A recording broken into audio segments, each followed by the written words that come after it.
Hello bachcho, so let us read the question. Why is axiom 5 in the list of Euclid's axiom considered as a universal truth? Note that the question is not about the fifth postulate.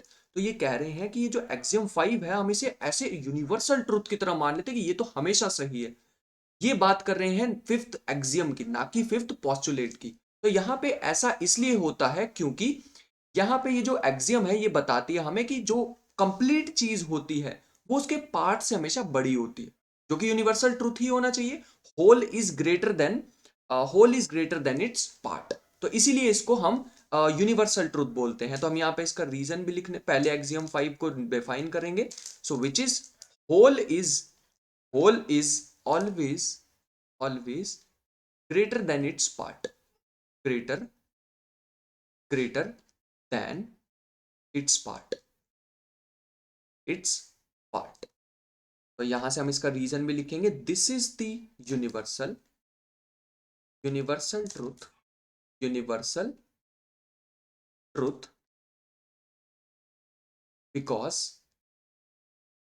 because part is part is included because part is included in the whole। Part is included in the whole, मतलब जो किसी चीज का part होता है वो तो उस होल में ही आएगा। होल मतलब उस पूरे जो जो भी हम बड़ी चीज कंसीडर कर रहे हैं वो तो उसी में ही आएगा। तो हम यहाँ पे करेंगे and and therefore therefore can never be can can never be never be greater than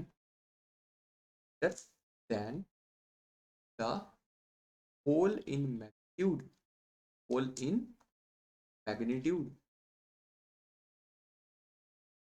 जैसे फॉर एग्जाम्पल, अब मैं इसका लास्ट एक एग्जाम्पल से कंक्लूड करना चाहूंगा कि मान लो बहुत सारे मतलब जितने भी नेचुरल नंबर्स और दूसरी साइड में तुम्हें कह दूं कि even numbers, positive even number, तो तुम कहोगे 2 4 6 8। क्या वो इवन नंबर नेचुरल नंबर से ज्यादा है? नहीं। क्या वो उसका पार्ट है? हाँ। तो क्या पार्ट नेचुरल नंबर से ज्यादा हो सकता है? नहीं।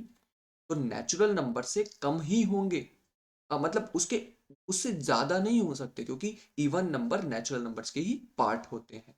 तो आई होप कि यहाँ से हम इसको रिलेट कर पा रहे हो एग्जाम्पल से और हमें समझ भी आया हो। I hope you understood this question well. Best of luck.